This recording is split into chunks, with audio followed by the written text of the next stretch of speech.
Tech Talks. I'm Paul Schiller. Today I'm joined by someone that many of you probably already know in North America in broadcast operations. Mark Davis led our customer success team for years and helped some of the biggest broadcasters and streamers run more efficient operations. And he's now he's still in North America, but he's a strategic account sales director, which gives him sort of a unique view into how facilities are evolving and shifting into IP and software types of solutions. Mark, great to have you today. It's nice to be had. It's always fun to go into another deep technical conversation regarding the operations of what we're seeing in the current market. Well, I don't know if it's going to be a conversation that's technical because I'm not technical. I'm just going to let you talk technical. Oh, so. Paul, you hold your own better than you think you do. So, all right. Well, let's start big then. So, when you walk into some of today's newer, like network operations centers, NOCs or media control rooms, MCRs, PCRs, live production environments, you see everything from traditional rooms that you're used to, and some places you see some highly specialized work areas doing some very specific tasks. So, people that you run across and different companies have different names for these types of setups. How do you describe the way facilities organize their work or workflows today? What we're seeing more and more is just a emphasis on flexibility. And you got a lot of terms that are put out there in terms of the traditional ones of NOC and TOC and operations center and network operations and things like that. But the commonality that we are seeing is more of what they're calling and coining pods, where it's a multiple function, flexible space that we're seeing to be each of the operations to do multiple different things. And it's built around the workflow needs more than anything else, not necessarily a set it and forget it type of environment. It is built spaces where today I'm going to be checking in a bunch of different live events, and tomorrow it's going to be much more traditional VOD type of workflows, or following after that it could be a studio production show. It could be multiple different things, and the abilities of having these flex spaces is growing more and more. So these spaces are meant to be utilized by multiple different tiers of groups within the teams. So, and that's from operators to engineers to producers to dedicated QC people. And we're seeing that the common thread here is giving each one of these operators, engineers, exactly what they need for that specific use case at that time. So this is making it more important for it to be flexible, to easily transform from one thing into another, depending on what the needs of the business are. And again, we've got a bunch of different terms that are out there. The more fun ones, that people get a little bit full of themselves. They think that this is a new and great thing that has to have some kind of pizzazz behind it. So they'll say stuff like megapod or super pod or things like that. And it's not really all that. It's just making where it is a flexible location to be able to do a variety of different workflows. So do you see many of these facilities rethinking how these areas or these workflows are being laid out today? I mean, what pressures do you see pushing this transition? Absolutely. It's the pressure is the thing that we hear all the time. You have to do more with less. You have to get more efficient. You have to get more streamlined. You have to get more flexible. The days of building very specific control rooms that is only used 5% of the available time in a given day is a thing in the past. And it is a vastly inefficient way to build out real estate and purchase equipment in a way where you're not utilizing it as much as you can. So it's about saturation of efficiency of utilizing the licenses of all of the different vendors that a customer might be using to the highest capability, and that's tag included. And tag, luckily and strategically, has built its licensing model with capex and opex flexibility to be very supportive of this new way of thinking, this new approach.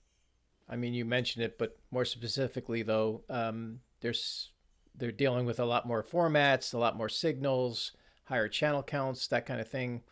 Operators and engineers are need to be more flexible, I should say, and we're all, you and I and the team is always talking about scale and efficiency and things like that. So give us a sense, without naming any customer names, how many different types of teams are operating today? What patterns or trends are you seeing in the field? So what we're seeing more and more is live events and sports content is really driving the conversation. It's driving revenue in the business. And where those marquee types of content streams used to be very disparate across the content producer, the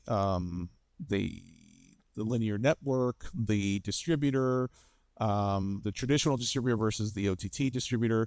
But more and more, those lines between those different groups are blurring.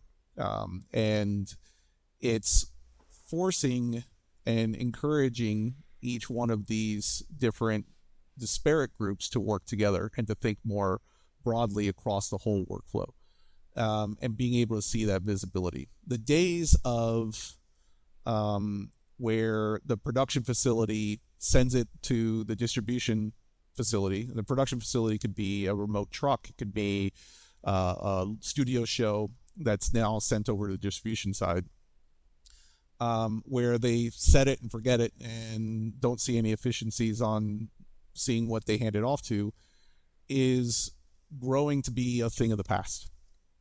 And they need to have that visibility and that flexibility. And that ties into this pod structure that there's sometimes where if you have a remote production that is going through a distribution center, each one of these remote productions may have different requirements that requires additional cooperation between the handoff, and sometimes not as much. So the theme on this is really that the QC team and the people that are utilizing this new pod infrastructure knows exactly what their KPIs are, what they need to be checking, what they're responsible for, what is the focus of the business, of the company, of the brands that they are broadcasting. And they all share a theme. It's to get the right data, the right visuals, the right information in front of them in a understood and seamless way. So the responsibility is more spread across each one of the steps of the workflow. And you're seeing this more and more in a lot of the key enterprise clients that we have. And they are gaining efficiencies because of it. They could check in shows much faster. They could do more with less, where they have exception-based types of monitoring and displaying that what is needed to do as actionable items for their operators, rather than just having a vast wall of 1,000 pips where the operators have to go and scan them to ensure that they're finding something.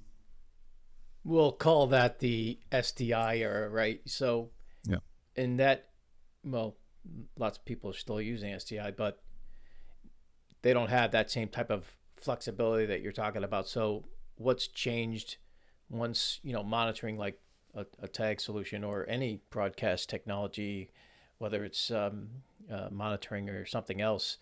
They're either IP native or 100% software or both, right? Like us, software driven or software defined. What's changing? What do you see? What do you see today versus maybe even a year or 3 or 5 years ago? It's let's be honest, like there are known workflows of SDI that people are very comfortable with, but it's very good at doing a very specific thing. It is a set it once, you configure it once, and it does one thing.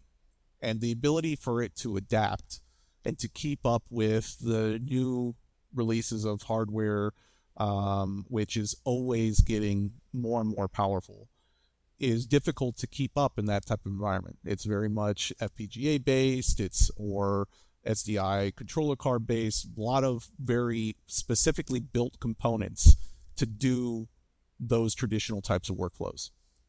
Where the companies, and Tag I think is been one of the leaders on this, that has done a IP focus software only solution, naturally starts to reap the benefits of how fast the development cycle is of hardware these days. And we're seeing that on every different industry. But with broadcast, we kind of lag behind just because we were used to what SDI gave us, and what baseband gave us. But now, since these are developing so quickly, and the saturation, the powerful nature of the hardware, the commercial off-the-shelf hardware that's available, is exponentially growing in capacity, that the software solutions that have built towards prioritizing those efficiencies are starting to reap those benefits. And we've had for a while, but we're seeing that more and more each year. And this gives us the flexibility that you can always shift what is available now, and in terms of hardware, where the user experience, the UIs, the software itself, that doesn't change. The look and feel, those types of things. You're just getting things that are more powerful, that are faster, higher capacity, those types of things. And I like to coin the thing. It's like, it's mo better. It's just, if you could do more with the same footprint, and to think about it, it's the worst it's ever going to be is now. It's going to be more and more saturation, more and more density. And because of that, we had to rethink our flexibility in terms of licensing and to be able to adapt with this. So you're not buying a component. You're not, in terms of a box to do a thing. You're buying compute resources, that will have your deprecation cycle, but the software itself is perpetual and will continue to evolve over time. And the vessel that it lives on, this hardware that lives on, is what continues to be more and more powerful.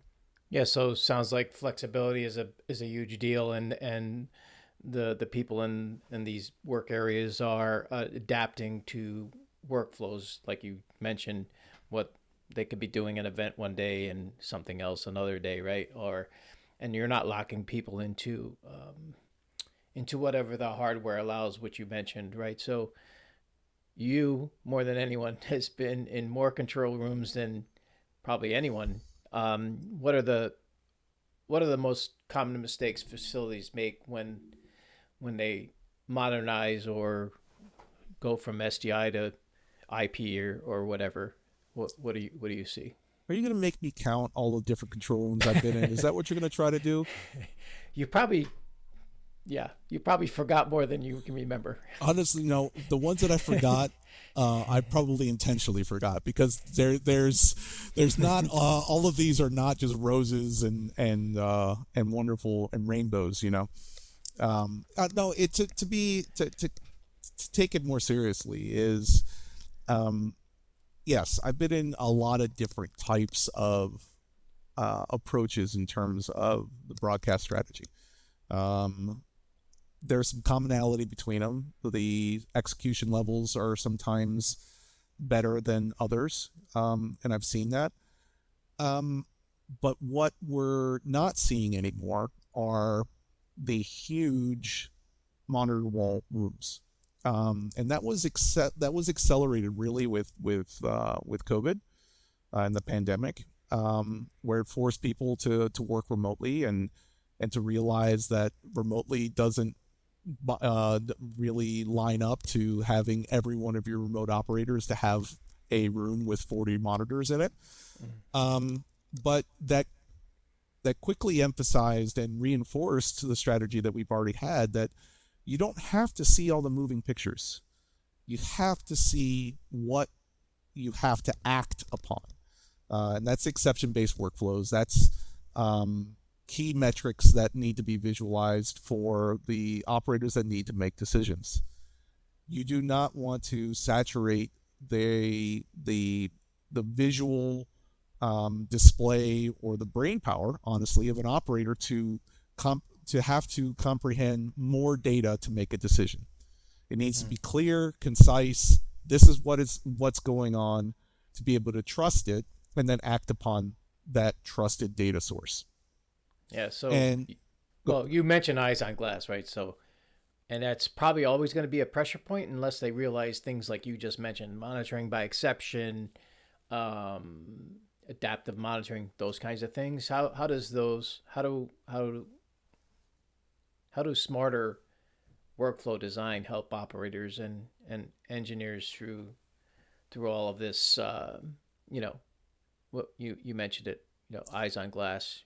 You do monitoring by exception instead of having 40 channels in front of that person, right? yeah, I mean, there's eyes on glass to the scale that we are used to is a thing of the past.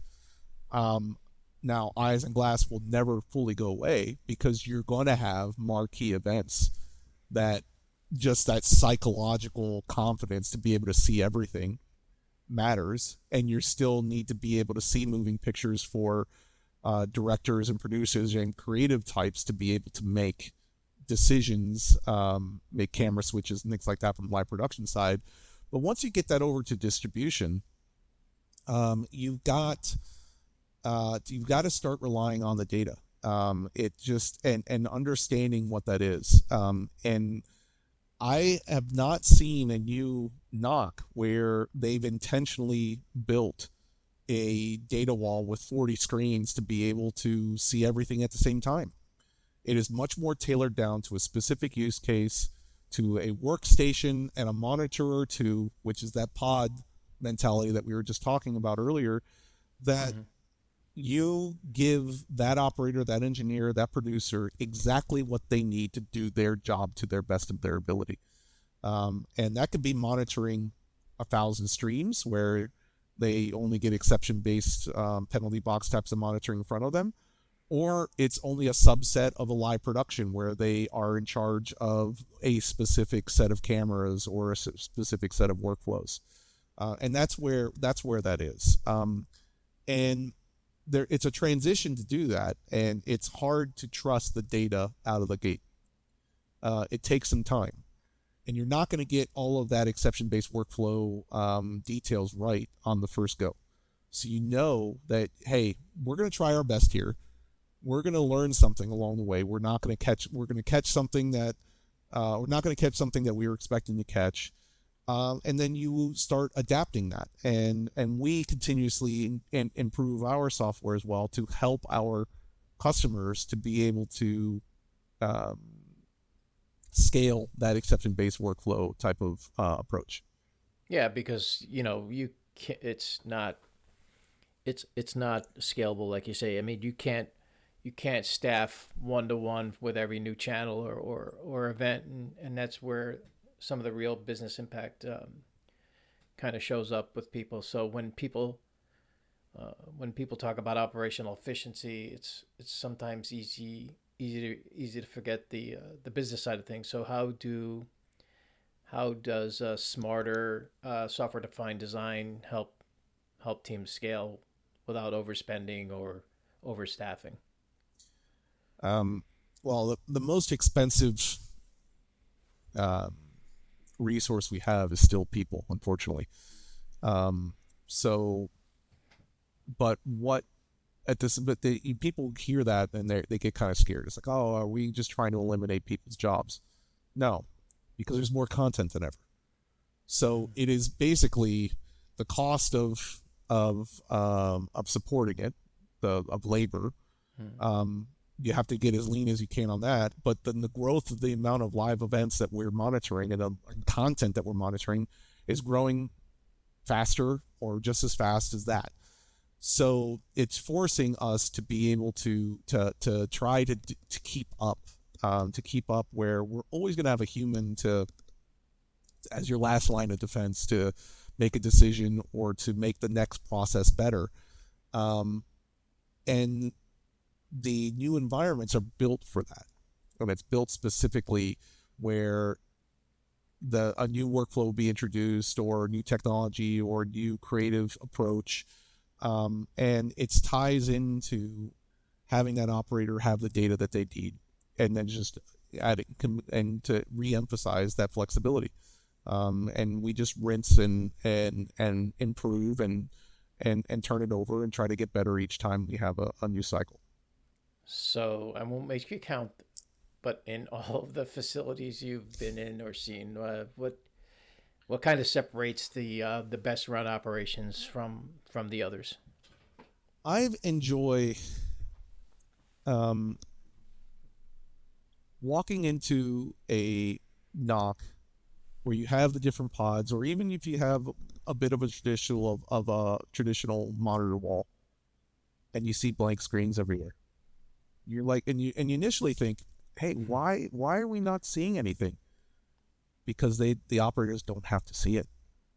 If they know it's good, they don't want to see it. They don't in the network operations, transmission operations, they don't want to see it. Now, if we flag something and we have an exception-based flag that happened, an alarm threshold or something of the like, then you have an orchestration system, or you can do this natively with Tag 2 to be able to say, hey, I want to see everything that's related to where we're seeing an issue. And then the cool operations has the ability to now, all those blank screens now get populated with exactly what that operator needs to see. I want to see that whole workflow. I want to see both paths. I want to see my DR system. I want to be able to then highlight exactly where that issue is, and Tag can help our clients do that, and we're doing it already. And the clients that are doing that type of approach, where it's not just putting a bunch of moving pictures up, is the ones that are doing it right. And luckily we're seeing more and more of that. So that philosophy change is happening. And being able to easily orchestrate when they need to see issues at scale and how to identify where the root cause is. And then if for some reason that different subspace needs to be more of a creative space, then hit a button, orchestrate it to be able to go and, hey, producer, hey, director, you can see everything that you need. So it's that flexibility is what's important. And I think I've said flexibility about 1,000 times. If I was taking shots, I'd be super drunk already. I haven't been doing the shot game, but flexibility is key for sure. I mean, that's what IP gives you, right? Yeah. So what do you think? Where do you think operations are headed next? What's the next evolution going forward? Like, what's in the next year? What's going to be in the next year or two or longer? Yeah, it's I think from a creative and production phase, we're always going to see moving pictures. We're always going to want to be able to say, hey, camera 1, take, camera 1, camera 2, take. That's going to exist. Unless you get really tin-hatty about what AI is going to do. But I don't think directors are going to let that go anytime soon. But I might be wrong there. But I think what we're really going to see is more and more control rooms that utilizes this flexible and scale model that we have. And that starts to give you doors open to have hybrid type of workflows that you're not going to have 100 live events a day every day for distributors that monitor live events. You want to be able to scale that down and be able to burst into certain usage, whether or not that's VM or cloud. And the clients that understand where to deploy compute, when to deploy compute, when to have resiliency, when to not have resiliency, and to tailor it to a much more cost-effective and strategic way is what's going to allow them to be successful. And I'm going to get a little bit more specific on this. So we've had all of this streaming wars, where all of these companies were throwing millions and billions of dollars into buying content, distributing content. But now we're in the consolidation phase. And now they're like, okay, we've done all this investment. Their bean counters, their investors, their stockholders are starting to say, okay, where's the ROI? Where are we starting to make profit on this? And some clients are ahead of that game. Others are playing catch up. And they're in different positions. The ones that are ahead of it are in have a bit of a head start on being profitable and highly successful. And so we're seeing that. We're seeing that on all of them. So I'm not going to name any of the big streaming companies, but everybody knows who they are. And you could see which ones are ready and which ones are not. And we've seen that in the people that we interact with. So we have to just support what that transition is for our clients and continue to see what this consolidated world looks into. Cool. I mean, we almost made it through this whole thing without mentioning AI, but you mentioned AI. So, but very, very briefly, do we need to talk about AI? Because I think I'm done asking questions. I think you did. It's always great having you here. You bring this real world view into how control rooms are changing and how software gives operators and engineers or TDs and producers, whatever, a way to work smarter, not harder, or maybe both. Maybe they're working smarter and harder. They are. So it is smarter and harder. And any parting words before we go, Mark? Well, if you did put the AI bug out there a couple of times, and I did kind of mention it. On not even just there is a huge place where we can leverage AI to make proactive decisions that an operator cannot make fast enough, or as fast as what an AI predictive model can be. But not even the decision making. It is where can it see trends in a broadcast workflow that a layperson can't. I mean, this is AI 101. Where can it see these little morsels of data that allow that is catching something faster than what a human can. If our clients and us as TAG, if we weren't proactively working on AI in an exploratory and learning phase, at least, not even this, and starting to dabble into implementation of certain things, we're behind. It's a fact. And that goes from anything from business enablement of ticket processing to and any kind of monitoring of not just the video signals, but of other things that are going on in a particular client workflow. At least understand that gathering that data, that the AI models will continue to get better and to start understanding where it could help you. You have to be doing it already, or you're behind. And I don't know exactly what it's going to look like in 2, 3, 5, 10 years, whatever it might be, but I can think of I could guarantee you that there's things that we're not thinking about now that we're going to be heavily using in the future. And that goes for broadcast as well. There's something that there's going to be a discovery. There's going to be an aha moment. There's going to be a model or philosophy that is so well adopted and well executed that it's going to implement some change. And I'm excited to see what that looks like. Cool. Mark, again, it's always a pleasure, and it was great talking to you today. Excellent, Paul. I appreciate it. And next time, I'll make sure that I don't say flexibility as much as I did this time. No, that's what we're all about, right? Flexible, efficient. All right, Mark. It's been great. Thank you.